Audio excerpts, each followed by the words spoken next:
ध्यान मूलम गुरुमूर्ति, पूजा मूलम गुरुपदम, मंत्र मूलम गुरुर्वाक्यो, मोक्ष मूलम गुरु कृपा। सर्वप्रथम आदर्श योग्य परम पूजनीय मेरी माताएं, बहनें, बेटियां एवं पिता तुल्य बुजुर्ग और सभी प्यार करने योग्य बच्चे, भगवान के द्वितीय स्वरूप संत भगवान और जितने भी पूज्य देवी देवताएं, सबको नमन करते हुए परम पूजनीय पिताश्री एवं गुरुदेव आचार्य कमलेश जी के श्री चरणों में नमन करते हुए, पूजनीय दादी माँ श्रीमती सामंत श्री देवी एवं पूजनीय माता श्रीमती बिजलेश देवी के चरणों में नमन करते हुए, इस सामाजिक दृष्टांत को मैं आचार्य बिमलेश यूट्यूब चैनल के माध्यम से आपके समक्ष प्रस्तुत कर रहा हूँ। इस कड़ी में मेरे साथ जुड़े हुए हैं मेरे दीर्घ भ्राता आचार्य कब बिमलेश यादव एवं मेरे दीर्घ भ्राता जो मध्य प्रदेश से हैं आचार्य कब लाल सिंह यादव, और उन्हीं के साथ कब लखन बुंदेला जी, ये भी मध्य प्रदेश से हैं, और मेरे गुरु भ्राता आचार्य कब मुकेश यादव मैनपुरी से, आचार्य कब सुरेंद्र यादव अलीगंज से, मेरे कथावाचक भाई परम श्रद्धेय उजागर चैतन्य संजीव शास्त्री, उमेश कुमार शास्त्री नगला मोहन, अलीगढ़ क्षेत्र में गुरुदेव के नाम की ध्वजा पताका फहराने वाले सप्तरी शास्त्री नगला नेबा अलीगढ़ आदि गुरु भाई जुड़े हुए हैं, और गुरुदेव की कथावाचिका शिष्याएं सबसे वरिष्ठ बहन जी नीरज नंदिनी, श्रीमती नीतू शास्त्री, श्रीमती शशिबाला, ये जो गुरुदेव जी की कथावाचक शिष्याएं हैं, ये भी इस कड़ी से जुड़ी हुई हैं।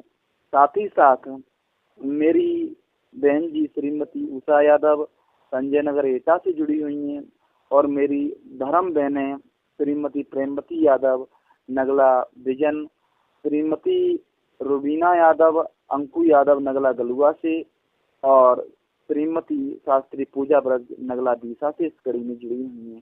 साथ ही साथ बहनें ज्योति पूजा यादव और शास्त्री रुचि किशोरी मैनपुरी से जुड़ी हुई हैं। इन सभी श्रोता बंधुओं का, सभी दर्शकों का आशीर्वाद प्राप्त करते हुए मैं इस कहानी को आरंभ करता हूँ। चलिए आइए जोड़ते हैं आपको इस शिक्षाप्रद कहानी से। भक्तों, इस कहानी का उद्देश्य है कि पर नारी का गलत संग इंसान के लिए बहुत हानिकारक होता है। जिसने भी गलत भावना से पर नारी के साथ स्नेह किया है वो पतन की ओर गया है। रावण को देख लीजिए, बाली को देख लीजिए, कौरवों को देख लीजिए, कोई पर नारी से गलत स्नेह करके सुख की नींद नहीं सोया। विद्वान कहते हैं, गोस्वामी जी कहते हैं कि धन पराव विषसे विष भारी, और पर नारी समझे में तारी। तो पर नारी लीलार गुसाई, सजो चौथ की चंद की नाई। जैसे चंदा चौथ का त्याग कर देता है, वैसे पर नारी की गलत संगति का त्याग करो। विद्वान कहते हैं पर नारी स्वापिन समझ, प्यार छोड़ते खाए, धन धर्म यौवन हरे, मरे नरक ले जाए। यानी पर नारी की गलत संगति करोगी तो पहले धन जाएगा, अगर गलत संगत करते हुए पकड़े गए तो बदनामी होगी, और तुम्हारी जवानी, तुम्हारा यौवन तो उसके साथ जा ही रहा है, तुम्हारा अमूल्य रतन तो एक गंदे कृत्य के साथ नाली में बह ही रहा है। दोस्तों, ये 5 रत्न का शरीर, 5 तत्व का शरीर अनमोल है, इसको धर्म की ओर लगाइए। हमारे भारतवर्ष में एक राजा था, बड़े पवित्र विचारों का था और राज धर्म का पालन करता था, प्रजा को पुत्र के समान देखता था, और राजा का यही कर्तव्य होता है कि वो अपने प्रजा के हितों की रक्षा करे। क्योंकि गोस्वामी जी कहते हैं, जा सुराज प्रिय प्रजा दुखारी, ते नृप अवस नरक अधिकारी। जिस राजा के राज्य में प्रजा दुखी रहती है वो राजा नरक का गामी होता है। लेकिन याद रखना भक्तों कि कुसंग का ज्वर जब इंसान पर सवार होता है, इंसान की बुद्धि खराब हो जाती है। विनाश कालीन विपरीत बुद्धि, जाकू दुख दारुण दर्देही, वाकी मत तेने। राजा को पर स्त्री गमन का रोग लग गया। राज्य में सुंदर स्त्री को देखता था, धन दान देकर बुलवाता था और अपनी गंदी कामना को शांत करने के बाद उन्हें एक कीड़े की तरह, एक मक्खी की तरह फेंक देता था। राजा को जिन पूज्य नारियों का सम्मान करना चाहिए उनको वो अपनी हवस का शिकार बनाता था। इतनी गंदी बात, लेकिन वो किसी की बात मानता भी नहीं था। एक दिन की बात कि उसके दरबार में एक जलसे का आयोजन हो रहा था। उसमें नाच करने के लिए राज्य की खूबसूरत गड़का यानी वेश्या आई और वो इतनी सुंदर थी कि राजा को अपनी रानी की सुंदरता भी उसके सामने फीकी लगी। राजा की इंद्रियां डोलने लगी।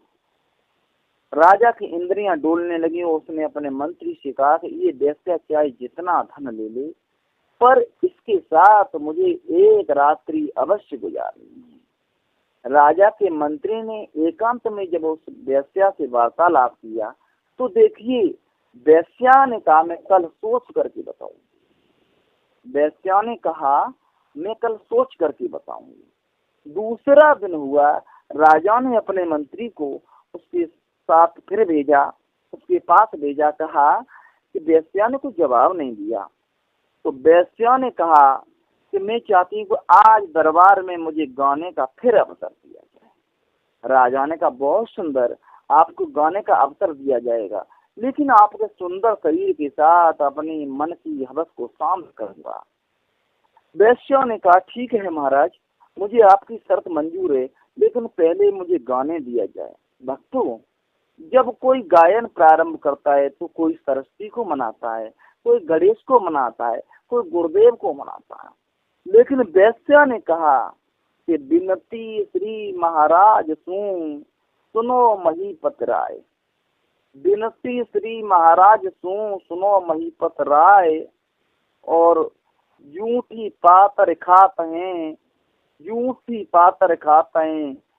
बायस रहे बताए। यानी महाराज, जूठी पातर को बायस यानी कागा, कुत्ता, ये और जो पत्तल उठाने वाला व्यक्ति होता है वो उठाता है। अब आप इसमें कौन है? आप कागा तो नहीं है, आप कुत्ता तो नहीं है, आप जूठी पत्तल उठाने का कार्य तो नहीं करते। बोलिए महाराज, बताइए महाराज। वेश्या का एक एक वचन राजा के हृदय पर हथौड़े की तरह चोट कर रहा था। राजा का अंतर मन डूल गया। अहो, मुझसे समझदार ये वेश्या है। बताओ, मैं एक राजा होकर के कितने गंदे कृत्य की ओर जा रहा हूँ। अपनी प्यारी सहधर्मणी पत्नी का साथ छोड़ करके और अपनी क्षुद्र कामना की शांति के लिए स्त्रियों को बुलाता हूँ और दूध की मक्खी की तरह फेंक देता हूँ। जिन पूज्य माताओं का, जिन पूज्य बहन बेटियों का मुझे सम्मान करना चाहिए, मैं उनके शरीर को अपनी हवस का शिकार बनाता हूँ। वेश्या के चरण छुए राजा ने और प्रतिज्ञा की। तो वेश्या ने कहा महाराज, आज से मैं वेश्यावृत्ति का त्याग करती हूँ, क्योंकि 3 समय व्यक्ति बड़ा बैरागी होता है। कौन कौन सा समय होता है? कथा सुनत मुर्दा जलत क्रिया रथ के अंत, और जो ऐसी हरदम रहे तो रहे संत को संत। संत मत का वचन है कि कथा सुनते समय मन से बैरागी होता है, जब ज्ञान बैराग की बातें चलती हैं। मुर्दा जलते समय, जब किसी की जीवन लीला समाप्त हो जाती है तो मुर्दा के जलते समय बैरागी होता है, भैया संसार में किसी का कुछ भी नहीं है। और स्त्री संसर्ग के बाद जब शारीरिक शक्ति क्षीण हो जाती है उस समय मनुष्य बिल्कुल परमहंस होता है। अगर मनुष्य की बुद्धि ऐसी हर पर रहे तो भगवान को प्राप्त करने में देर न लगेगी। राजा ने उसी समय प्रतिज्ञा की कि मैं पर नारी का संसर्ग त्याग दूंगा। तो याद रखना, पराई बहन बेटियों का सम्मान करो, लेकिन उन्हें गंदी नजर से कभी मत देखो। यही इस कहानी की सीख है। जय श्री राधे, जय श्री कृष्ण। आप सबको चरण नमन, सबको प्रणाम करते हुए मैं इस आख्यान को यहीं पर विराम देता हूँ।